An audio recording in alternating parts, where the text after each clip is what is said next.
Hello, everybody. I'm Charlie Newton, and this is Conversations. I'm so excited about my guest for today.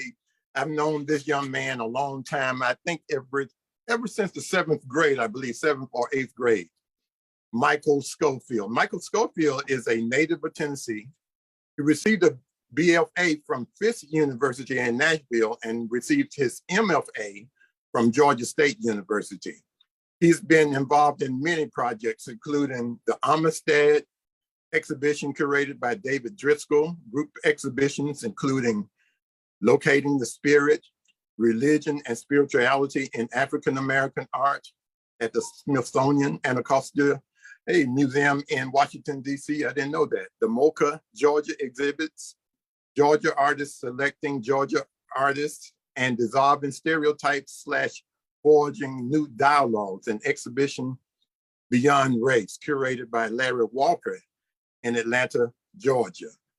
100 at 100 exhibition of the Welch School Galleries of Georgia State University. Urban Chrysoliosis, he had to tell me how to pronounce that. Chrysoliosis, which he curated at the Tubman African American Museum in Macon, Georgia, the Red Clay Survey exhibit at Huntsville Museum of Art in Huntsville, Alabama, Artsfield 2020 and Artsfield 2021 in Lake City, South Carolina. He has also had solo shows in several regional museums, including galleries, including the Hunter Museum of American Art in Chattanooga, Tennessee, the Tubman African American Museum in Macon, Georgia, Stan McCullum Gallery, City Hall Gallery East, September Great Gallery, and Gallery 72 in Atlanta, Georgia. Boy, that was a lot. And you have to tell me, Michael, how to pronounce your exhibition that you curated. Welcome to Conversations. How are you doing today? I'm doing well, Charlie, and yourself? Hey, I'm doing great. Good to see you, man. So this say that word for me. Praxiliosis. Praxiliosis. And what does that mean? That is a metamorphical change from one state to another. Oh, okay. Yes. It's like the chrysalis. You know what the chrysalis is a cocoon where the butterfly eventually emerge out of the womb, so to speak. Right. Yeah, but I'm doing well. And thanks for having me, Charlie. Oh, man, it's my pleasure. It's my pleasure. Yeah. You know, we talk a lot. We've known each other. Was it the seventh grade that we met, or was that the eighth grade? I think it was the seventh grade, Charlie. Wow, a long time ago. And believe it or not, I still remember some of the conversations we had back in the corner, drawing, trying to compete to see who draws best, those Marvel comic characters. You remember that? Yes, I do. I do. Yeah. That was fun. That was a lot of fun, man. It was. So even back then, we was encouraging each other and competing at the same time. Absolutely. And I think that's what brought us to where we are today. I agree. Yes. Yeah. And then you went to Fisk University. What was that experience like? I went to Fisk on an athletic scholarship. Okay. I was very blessed to have that opportunity because I received offers from several other universities, including Tennessee State. But my thoughts behind going to the next level was to take advantage of the opportunity that the next level was going to offer. Right. So, the gentleman, Coach Green, Howard Green from Fisk, assured me that I would be able to play football as well as get involved in my studies. Oftentimes, athletes go to school and those studies tend to, be pushed to the side.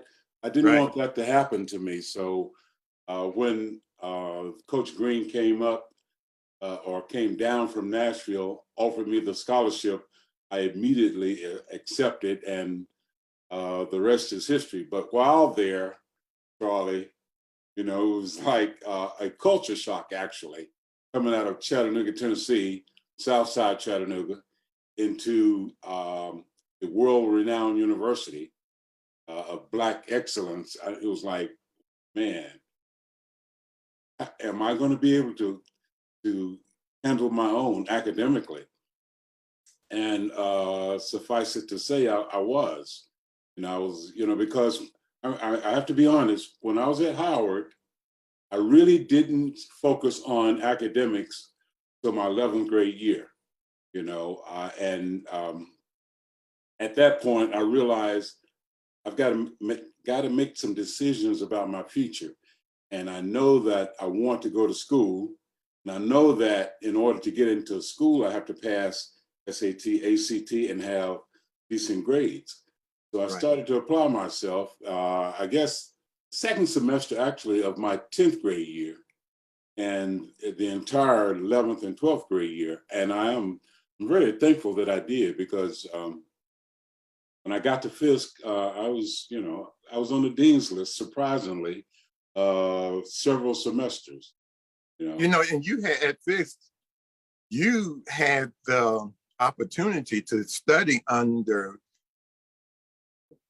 who might be called the major proponent of African American art in America. No question, no question. I mean, David Driscoll, I'm sure, is who you're. Yes, that's who I'm talking about. That's who I'm speaking of. Charlie, that experience was probably the one experience that solidified my idea of wanting to become an artist. I had some thoughts in the back of my head of playing professional football, and I wanted to. I knew I needed to devote myself both to that and my academics, but I didn't want to put more weight into becoming a professional athlete than I did wanting to complete my education. So I was able to graduate, but also I was fortunate enough to get signed by the Detroit Lions. I made it to the next level, but because of circumstances pertaining to my size and weight and the position that I was playing, I wasn't large enough to play the position, which was Sam linebacker. That's the strong linebacker. So I was in camp for a while, and I was holding my own, but I was taking a lot of punishment because I was, minus 30 pounds compared to the other athletes in the camp. So I didn't make the team, but I look back on that, and I try to find relevance in everything, and not making the team allowed me to further my pursuit in academics, which I did after graduating Fisk, going up to Detroit and coming back and starting to teach public school. My dream and goal was to immediately get my master's degree and teach on the college level, but that didn't work out.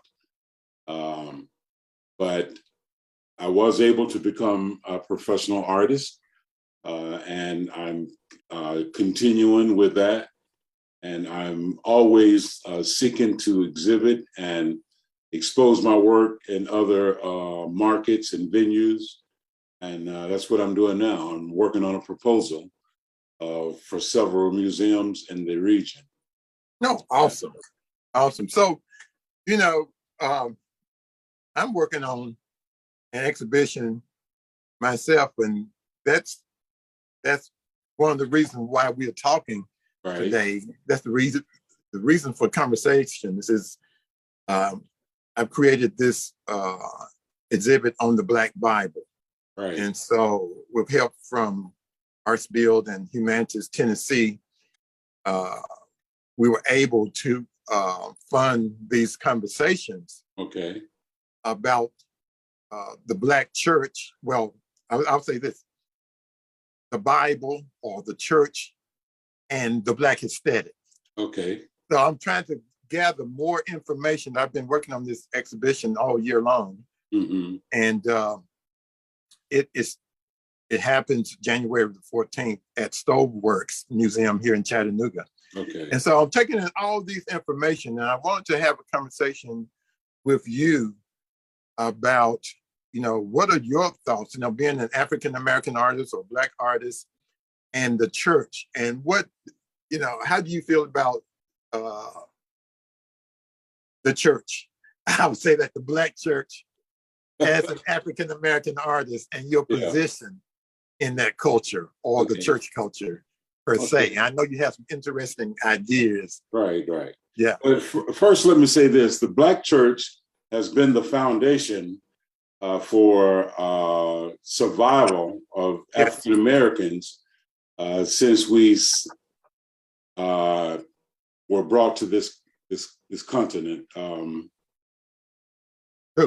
And I would have to say that was a positive, but often throughout the years or centuries, the Black church has taken on a different, I won't say meaning, but it's taken on different positions relative to religion, spirituality, and its function and purpose in the Black community. Okay. I think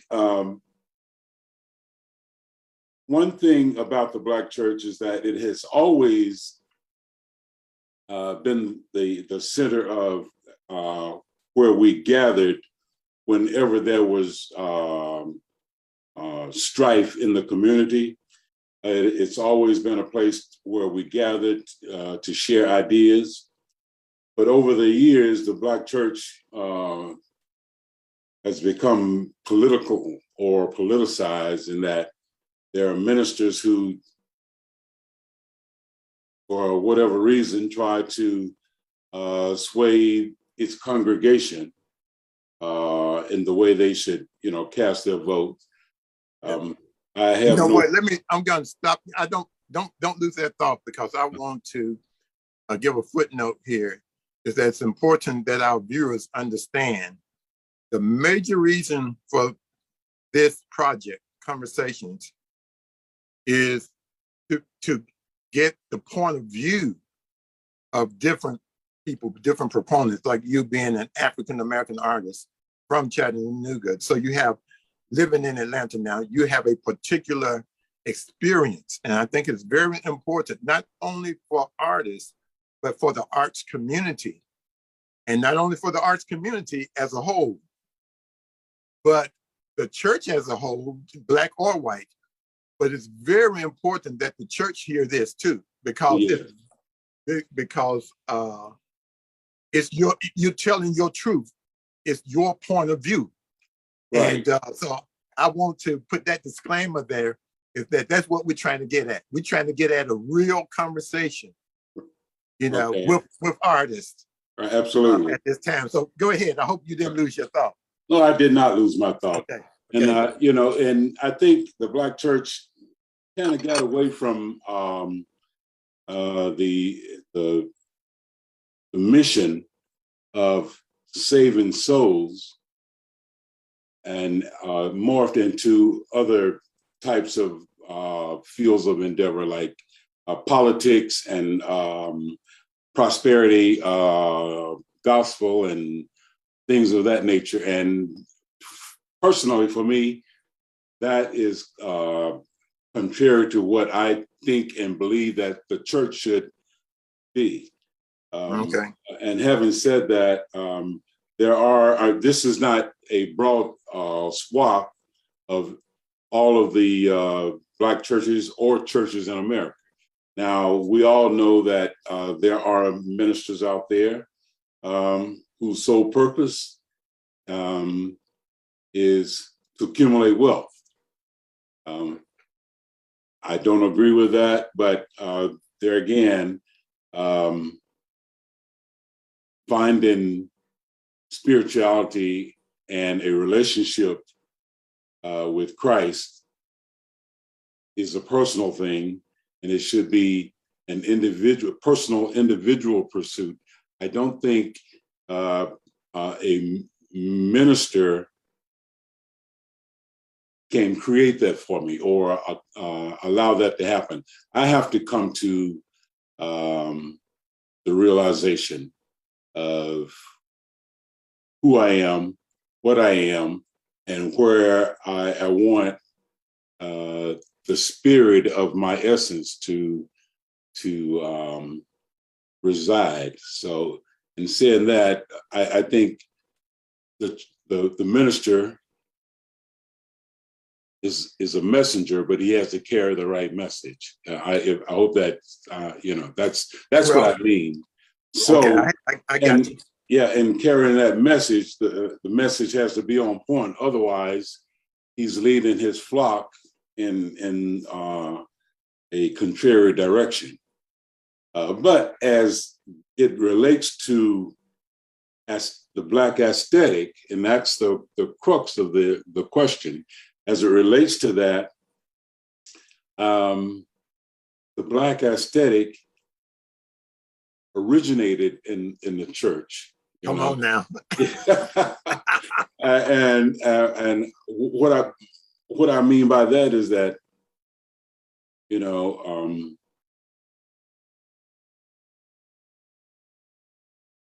because of our history of slavery, all of the degradation surrounding captivity and in bondage, we needed something to hold on to.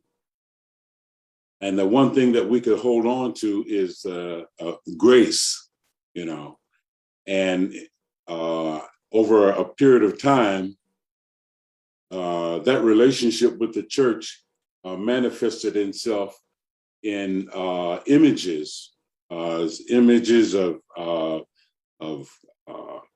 Christ on the cross, created by artists or craftspeople, images of strife and of hope, created by artists such as Charles White, Henry O. Tanner, William H. Johnson. All of these artists started out as figurative artists, but their subject matter was images of worship, images of hope, images of strife. And those images were used to give the members of the church something to see and something to hope by, so to speak. But in terms of the Black aesthetic as it relates to contemporary art, the thing that I find is lacking is the presence of spirituality. And see, religion is one construct, which is a man-made construct, whereas spirituality is a totally different universal, spiritual, divine construct, which man did not create, and man cannot destroy, man cannot change, it is not malleable. And that spirituality is our relationship with the Creator and Christ. See, that's, to me, is what the aesthetic of spirituality is, which is entirely different from the aesthetic of religion.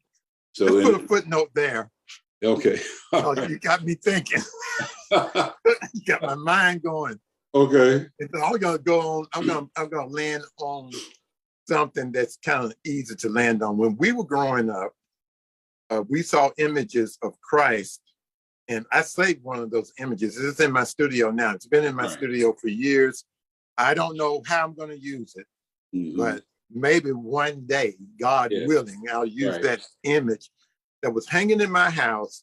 It has a beautiful gold frame on it, has a light in it, and it's a picture of Jesus. And Jesus is a white man. Yes. With long hair. Absolutely. And our mothers and grandfathers and forefathers in this land lived for years with those types of images, and those type of images even hung in the Black church. Oh, absolutely. And today I noticed that the Black church hardly have any images in it. Absolutely. So how does that, what do you think about that? I'll just put it like that. Well, that image was modeled from, I don't know if many people know that, but historians, religious historians have suggested that image was modeled from one of the members of the Medici family. Oh, okay. Because the Medici family supported the Roman Catholic Church, and in creating an image of Christ. Now, there's a lot of people may disagree with that, but that makes sense. Yes, that makes sense. What you just said, a lot of sense. Yeah, because they actually supported the artists as well. Absolutely, they were the rich folk. They not just the artists. They supported education. Absolutely, but see, you have to understand they supported education, but it was only for the wealthy and the landowner. Right. Religion was, actually the servant of the wealthy. Yes. But after the printing press was created and people learned to read for themselves, they were able to read more about the Bible, teachings of Christ and the Bible for themselves. But before that, the wealthy supported the church and they were patrons of the church.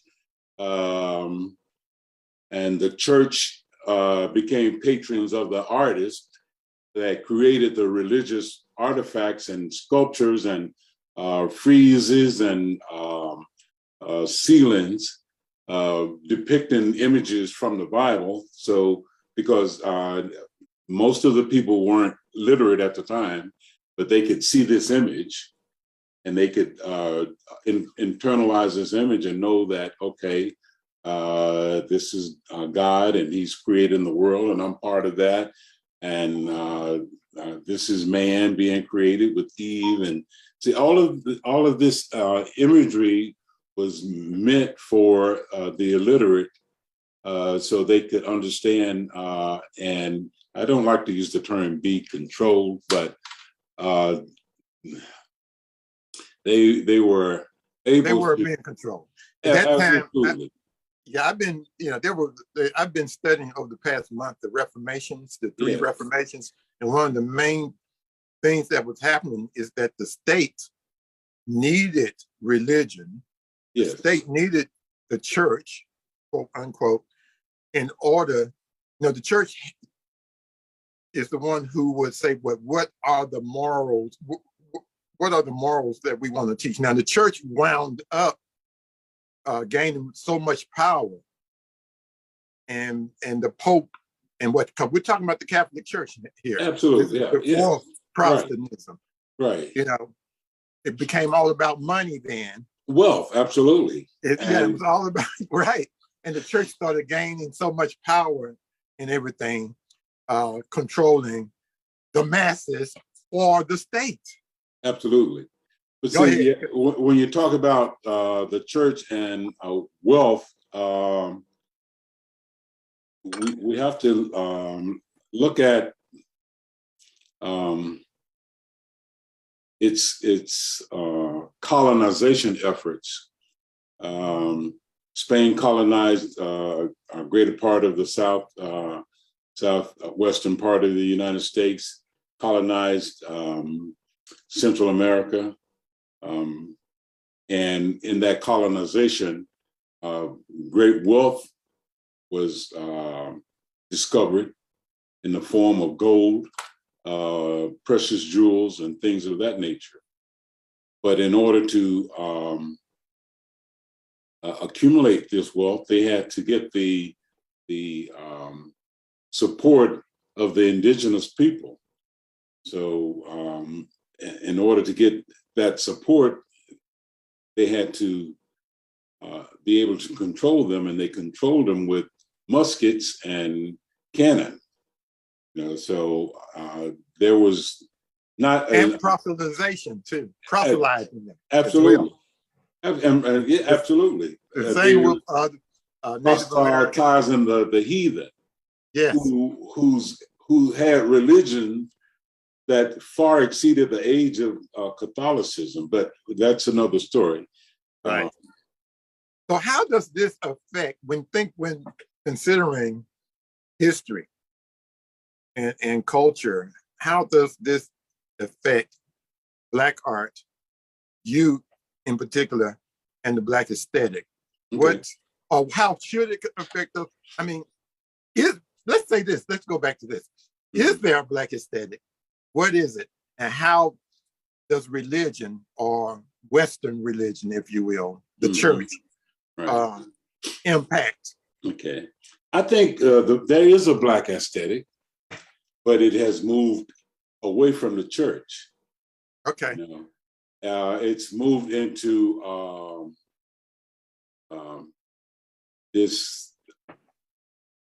the Black power aesthetic. The artists now are creating images to glorify the Black image, and this is okay. Really? Yes. Oh, there are a lot of. Look at Kende Wale. That's one. Yes, Kende Wale. That's one. Amos Sherrod.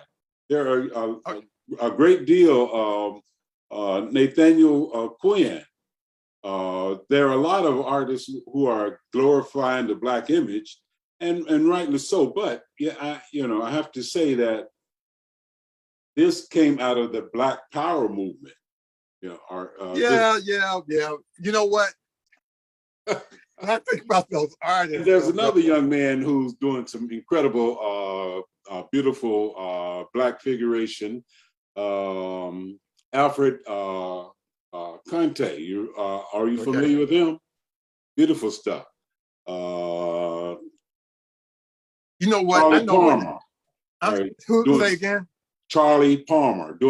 Charlie Palmer. Yeah, doing some beautiful Black imagery.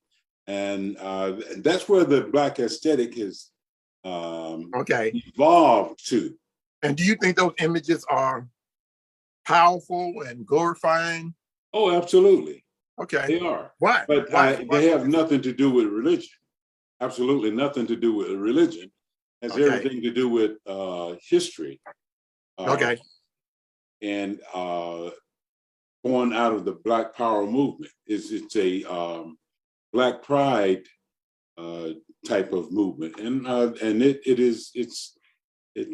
think it's necessary. It serves a purpose. But when you talk about the Black Power movement, yes, my mind goes to Afro-Cobra. Afro-Cobra Go ahead. Afro-Cobra was the originator of the Black image relative to Black Power. That's where my mind goes. And when I think of having known a couple of the founders and having been mentored by them, yes, there are a few Black artists, in my opinion, that's glorifying. I'm just wondering, are these images reaching the population? I know it's reaching the larger white middle class museum population and some of the upper class African American population, but Right. for the masses, the church historically met the masses. Yes. It Well, met the requirements of the masses. Yes. Yes. It did. Yes. A lot of this imagery, in my opinion, the masses wouldn't even understand. Right. But see, the masses are also moving away from the church. Okay. Boy, okay, keep talking. See, I mean, the church, that's true. It engrossed the masses, but the masses are now moving away from the church, and they're searching for religion for themselves. They're even moving into white churches. There are more and more integrated churches. That's true. That's playing a pivotal role in the religion and the worship of people of color, not just Black people, but Hispanics and Asians as well. And they're some of the largest congregations as well. Absolutely. I mean, we're talking about mega churches, integrated mega churches. So the Black churches, I think, are losing its I won't say control, but influence. It's losing its influence with the masses. Now, we have to understand it would take generations for people of color to become completely integrated in their worship. But I see that moving toward that direction. Now, the integration that you're speaking of, what I see is these integrated congregations, the leadership is not necessarily Black. They're usually white leadership. Absolutely. All white leadership. Yes. But Charlie, you have to understand, now this is my experience. The leadership of the churches I'm familiar with that have, that are white and have integrated congregations, they are and you mean like an equal, when you say integration, do you mean like 50-50 or 75-25? If you got 10% population of people of color in a church, that's significant. Wouldn't you say? Okay, I agree. That's significant. I see that percentage increasing over a period of time. Now, the difference that I've noticed between Black churches that have a predominant Black population, white churches that have an integrated congregation with white leadership, the white leadership, now this is just my personal opinion, they're doing more teaching than preaching. And see, people are beginning to understand, I need to know this about what spirituality is. I need to know this about how I can improve my relationship with Christ, as opposed to someone preaching about, you donate $1,000 and you're going to get a new Cadillac. That's just one example of prosperity gospel that I think is losing its influence in the Black community. I think people of color are looking to be fed rather than entertained. That's wild. That's wild that you say that, and I agree that I'm seeing that shift in membership as well. Yes. But it's wild that the reason why there is a Black church was because Blacks were not welcomed historically. Absolutely. Right. Into white congregations. There you go. And that's changing as well. because there was you could not attend a white church, particularly in the South. I'm saying that because it is the white church stood back and stood by while its congregation, its members,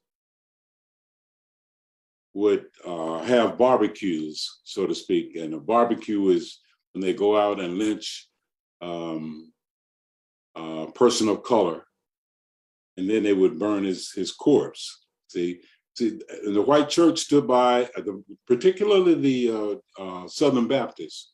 They stood by and did not intervene in the heinous acts of their members. So it became complicit. But wow, and one of the Southern Baptists, Charles Stanley, is a Southern Baptist. Yes. He's drawing a lot of Black people to his congregation. Absolutely, and I must confess, I'm one of them. Because I can relate his teachings to my pursuit of a closer relationship with the Creator. So when I finish hearing a sermon by Charles Stanley, I'm going to remember and internalize what I heard and apply it to my life throughout the rest of the week. So I confess. In all fairness, yeah, he did make a break with the traditional Southern Baptists. Oh, he did. There was a break, and he got flack from it. There are two Southern Baptist right. organizations. Absolutely, Yes. he broke away from that, and that's one of the reasons that I was drawn to his teaching, because he seemed to be a man of principle and integrity. So, and I never heard him once ask for a donation. At one time, did he ask someone to tithe, or you sell them a prayer cloth, or anything of that nature? And I know we have to give, but that's not the in my mind, that should not be the sole mission of the church. I want to mention something here for our viewers. Okay, I believe that all artists, I know that all artists are seers. Yes. We spend a lot of time looking, watching, yes, recording, interpreting, translating, decoding, right, imagery. And not just imagery, sound, movement, dance, what have you. And I do believe that visual artists, in my mind, are all prophetic. Yes. They don't necessarily understand that or know that, but as a minister myself, that's what I know, that we see a lot of things that the average person don't see. We do, but may I clarify? Okay. Go ahead. There are artists who are visionary, artists who are not afraid to record what they see, and artists who paint for the beauty and the joy of painting, and are always pushing the envelope. I think these are the artists who are really doing a really good service to the masses. Now, you've got artists who, and I'm not knocking it, there's room out there for everything. You've got artists who paint solely for the purpose of selling art and making a living from it, which is not bad. But those artists tend to get stuck in mediocrity. I'll just say it. And they get stuck in a niche, and they are afraid to move out of it because they what they're doing is they're making sales through their art, and if they change, they are afraid that that art won't be appreciated. I had to leave a gallery because she was selling what I was doing like hotcakes, and it was like, okay, I'm doing this. And when I first started that series of works, I was really excited. But Charlie, I push that envelope every day. I push it off the shelf every day. I mean, I really want to make a statement. I want to make an impact. I want people to be engaged in what I do. I want people to ask questions. I want them to be curious. I want them to, I want to make them uncomfortable, actually. I know I want you to feel uncomfortable about my work, because when you feel uncomfortable about it, either you will walk away from it or you will engage it. Oftentimes they engage it, and then I'll have a conversation with that individual and we'll talk about the work. But I'm always pushing the envelope. I don't worry. I can't worry about what the critics, particularly the critics. I don't worry about what the critics say. Now, we all want nice critiques favoring what we're doing, but Charlie, I keep my rejection letters. I don't know if you know what a rejection letter is, right? I've got a stack of rejection letters. You're a better man than me. That rejection letter is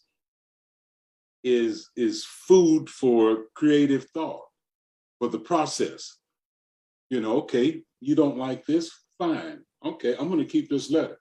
So when I do make work that is profound and is accepted, then I'm going to come back to this letter and read it, and I'll probably send it back to you. I'm just being facetious here, but these are the things that are going through my mind. That's why I paint large scale. I don't do figuration. But my work I feel, is very spiritual because created from a spiritual perspective. When I say that, I'm not trying to reach someone physically. I'm trying to reach someone emotionally and spiritually. I want them to have an emotional connection with what I do. I want them to be able to be pulled into the work and then pull closer and then closer. And then, when I've done that, I think I've succeeded. Let me ask you something. Yeah. You say that your work is spiritual. Yes. Did you feel accepted by the Black church as far as an artist? No, I've never had a very close relationship with the Black church. Okay. I was forced to go to church as a child. Okay. But after listening to Reverend Ike, and this was, I think I was, preteen. He was selling prayer cloths, and then I'm being forced to go to church, and preachers are preaching about prosperity, and that's I think prosperity is a personal thing. It's what you make out of life. It's what you go out and get and what you produce. Rather than wait. I'd rather have the blessings of Christ than to be a millionaire, if that makes sense. I'd rather be in his bosom than to be wealthy, if that makes sense. I'd rather be in that number that is, made it through the burning furnace of fire than to be a wealthy man. So when I say that, and when I start a body of work, I pray about it. I'm very spiritual. I think I have a very close relationship with the Creator. I'm by no means perfect. but I'm on a journey. I'm on a spiritual journey, personally, with my soul and with my art. You know, don't mean to wax,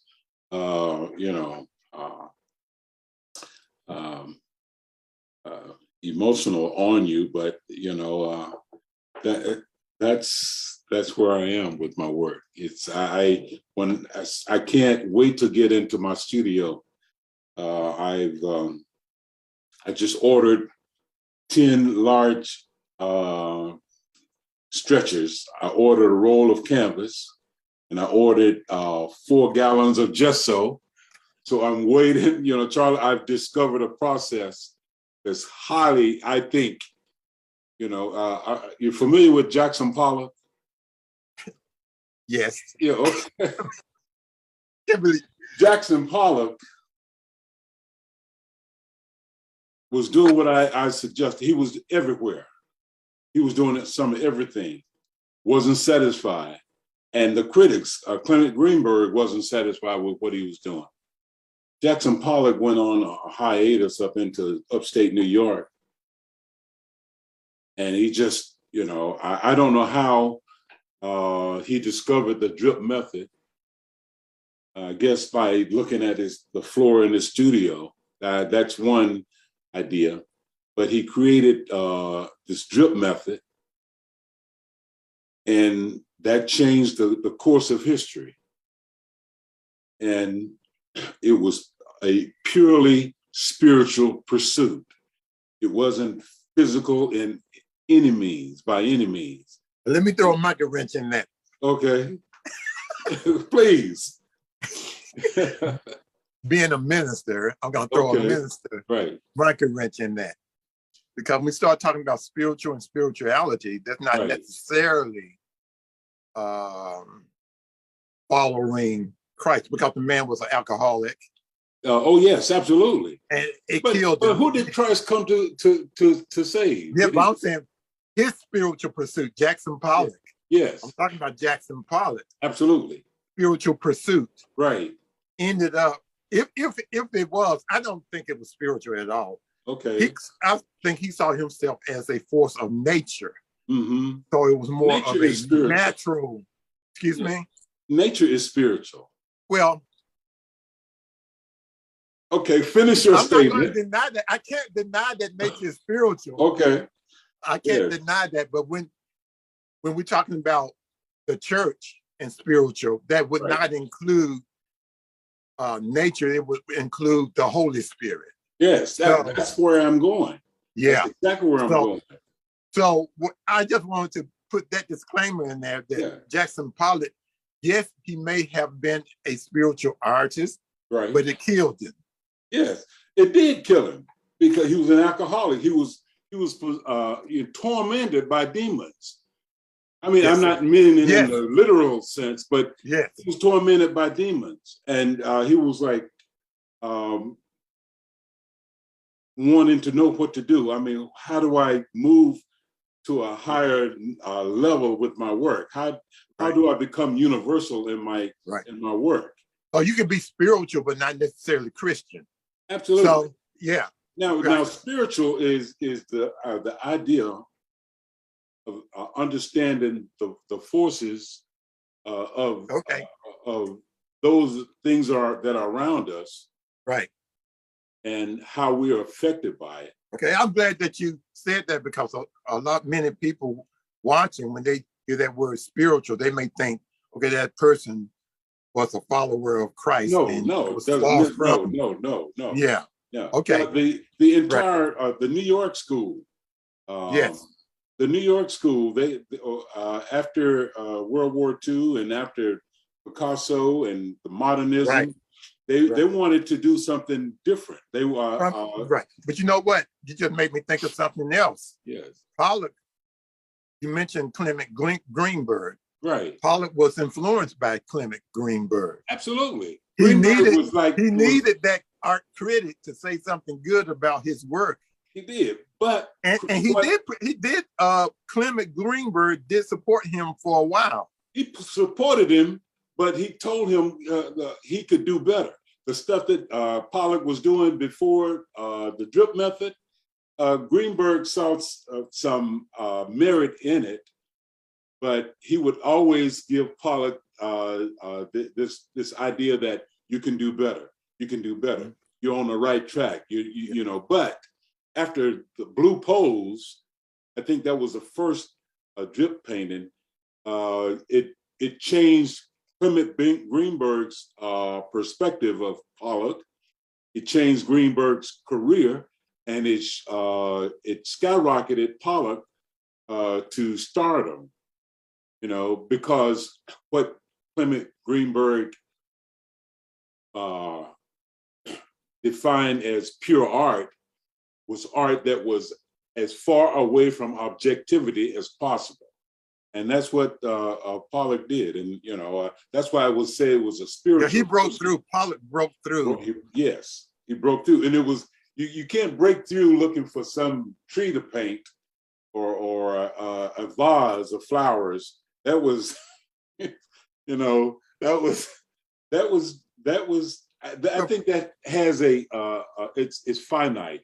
I think that imagery is finite in my mind, you know. So having said that, you know, the New York school, they were on a spiritual pursuit. Along the same time though, Charlie, musicians such as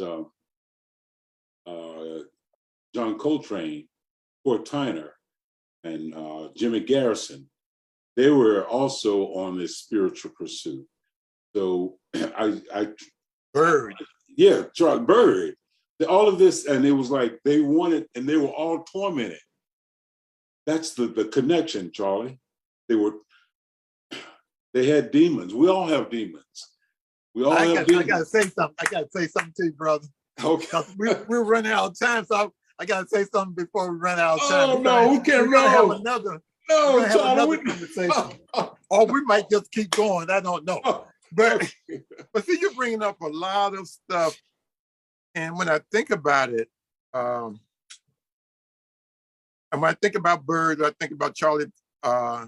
When I think about Coltrane or what have you, when you talk about demons, I'm thinking about the fact that, number one, I kept getting images of Pollock's work before his drip painting, his automatic painting. Right. His subconscious painting. Right. And Pollock was never pleased with himself. Let me throw this in, because my mind's going everywhere. Right, he was never pleased with himself. He was alcoholic probably because he could not draw. Yes. There you go. So, and he was never pleased with his work. He never was. And he was like, he was even though he was becoming a millionaire. Yes, he was after the wealth and fame and fortune, and you know, he achieved it, but it killed him. Like same thing with Basquiat. Absolutely, but Basquiat, he was, and it frightens me, Charlie, to think that all of these artists who were groundbreaking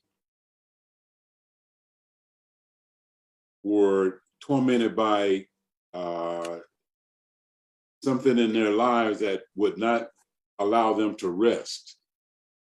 And that, you know, I'm like, and Van Gogh, one of my all-time favorites. I think Van Gogh, he's my favorite. My all-time favorite. Yes, he's my favorite. And sometimes I think our lives parallel, you know, so I would not like to think that it parallels to the extent that I would be, you know, I would do something drastic. But you know, that connects to what you were saying about the Black church, though. Yes. But that's what many pastors are doing, and they're teaching their congregations to seek God for wealth. Yes, absolutely. And blessings are being preached as being wealthy. There you go. So and see, that's diametrically opposite of what Christ says. It's it's opposite of the word of God. He doesn't promise you wealth, he promises you grace. Right. Yes. And and that wealth that these artists pursued, they achieved the wealth. Yes. And committed suicide. And because they still needed something else. Yes, they were spiritual. You can say they were spiritual. Right. But they were not satisfied. They didn't know how to handle success. That was the key. They wanted this success, but they couldn't handle it. Not only because success won't change what's going on inside of you. Absolutely. It will not. We're talking about monetary success. Well, that idea, monetary success. Material success will not. Right. Yes. It will not. It doesn't change the individual. It doesn't change how the chemical imbalance in your DNA. It doesn't correct that at all. But you know what? That's one of the reasons why, as a prophetic artist and a prophetic minister, I'm doing the Black Bible.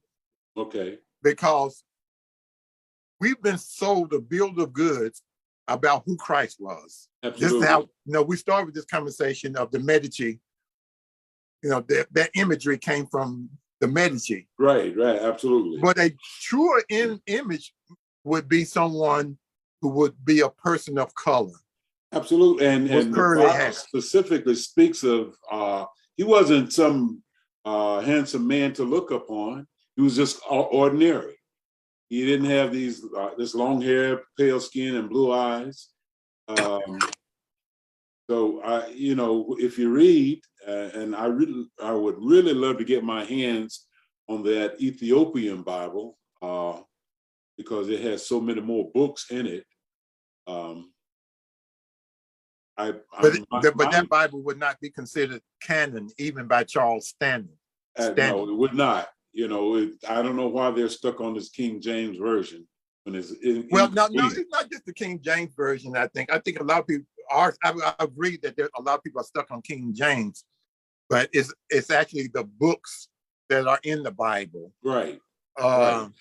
What's included in those books? Genesis to Revelation. Right. What's included in that would be considered, divinely. Yeah, absolutely. Inspired. But see, there were so many other books that were taken out of where even the King James version was written. I know, and I have some of those, yeah. but it's not considered canon. So right. It wouldn't be considered acceptable. Yes. Yeah, it's not acceptable to the present religious position in the world and in this country. Yeah. So right. But you know what? What I was trying to say is that the way individuals view Christ or the Word of God, the history of the Bible, or the history of religion, the history of Christianity, basically don't include us. No, it doesn't.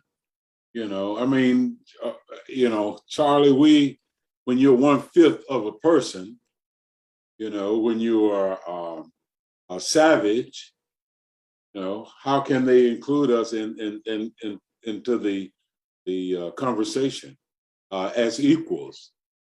So no, it doesn't include us. But you have to understand, quite a few of the people in the Bible were people of color.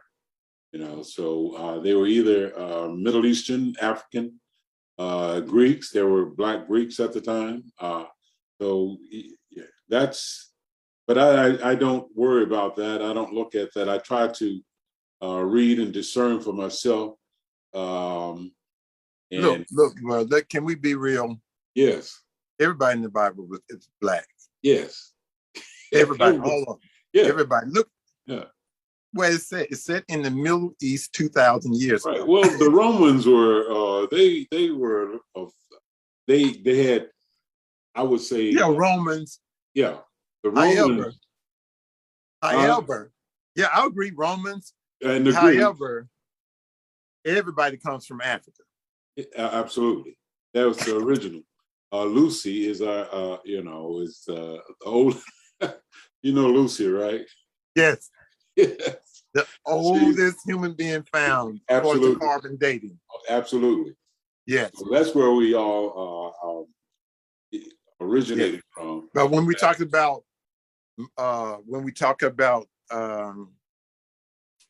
Abraham coming out of, he's not only the father of Christians, but the father of Muslims as well. Yes, he is. He's coming out of Babylon, which is Iraq. Yes. Going across that whole area. They were olive skinned people, so that and which olive skin is nowhere near the color of white. Well, think about the Bible does not address black and white people. No, it doesn't. The Lord sees us as just a people. Right. Our idea of always talking about black and white people and all that kind of stuff, it's crazy because there's only one race, and that's the human race that God created in Africa. Yes. So everybody's really black, if we want to say that. Everybody's African, just lack of melanin or more melanin, depending on where these people groups, where your circumstances migrate. Yes. Where you immigrated from. And so the idea originated of being from black or white, I mean, when I look at you, you're not as black as this mask. You're not this. No, neither am I. Right. And my friends who are white, they don't look like this. Right. They're scared to death. They'd be dead, or we think they have leprosy or something. Right, right. So it is for the slave trade that this terminology got used, and we are suffering. Our culture is suffering. When I say our culture, I mean world culture is suffering now because of the ugliness of slavery. And we haven't, and I'll just be honest with you. I'm against all this prosperity stuff too, because I think people are preying on what black people have been going through, man. Right. Preying on people who have given up hope. Absolutely. What if you never become a millionaire? What if you never get a new house? Now what you gonna do? There you go. Just give up and stop worshiping God, because he's not going to drop a Cadillac in your lap.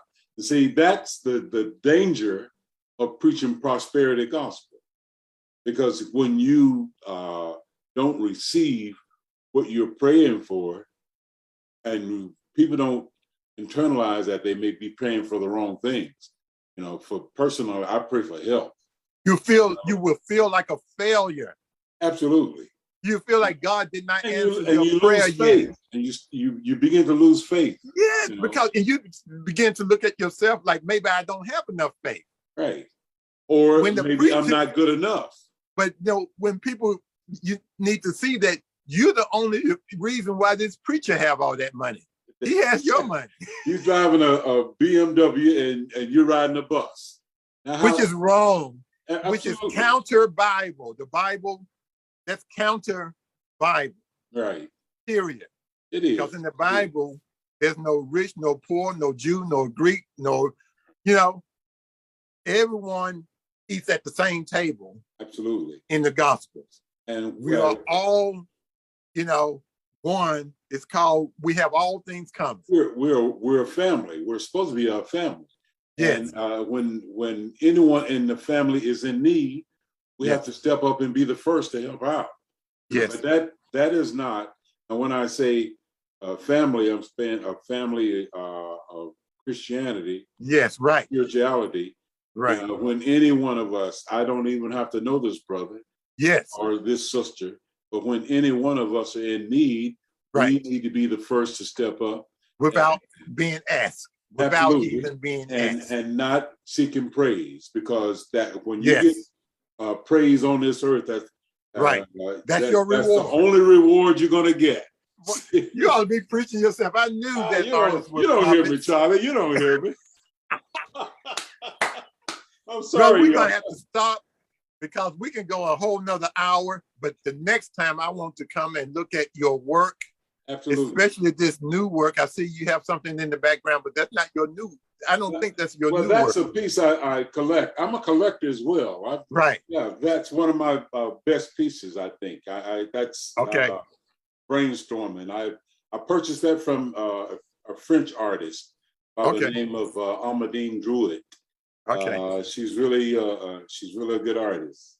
All right. Yeah. All right. So I knew that didn't look like what you're doing. So Yeah, but I like it. yeah. So thank you for joining us, brother. We're going to we'll get back together next time. Charlie, I'm looking forward to it. I'm looking forward to actually talking about my work. Yes. Yes. Yes. You talked about your work a little bit. Yes, I did. But But we want to see some images too. Oh, sure. Most definitely. I've got some images on. It'd be difficult for me to get a large painting in this room, but oh no, we're going to pictures on paper. Yeah, you take some pictures. No, take some photographs. You're gonna send them to me, okay. And then we'll put those up as we're talking. Absolutely. Next time. That sounds awesome. Good. I appreciate you so much. Thank you for your time. You're more than welcome, Charlie. There's a lot to talk about when you're having fun. I know there's a lot to talk about, man. And I knew this would be good too. Okay. Okay.